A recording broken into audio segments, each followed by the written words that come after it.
Bali దగ్గర 2,000 కోట్లు ఉన్నాయని నీకెలా తెలుసు? Undercover ఆపరేషనా?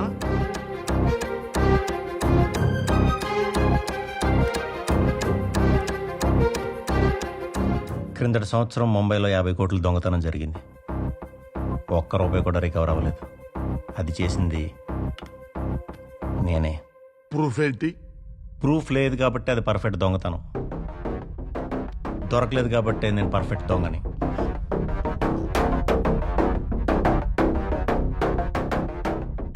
రేయ్, ఆనందబాలి దగ్గర నుంచి డబ్బులు కొట్టేయటం అంత ఈజీ కాదురా.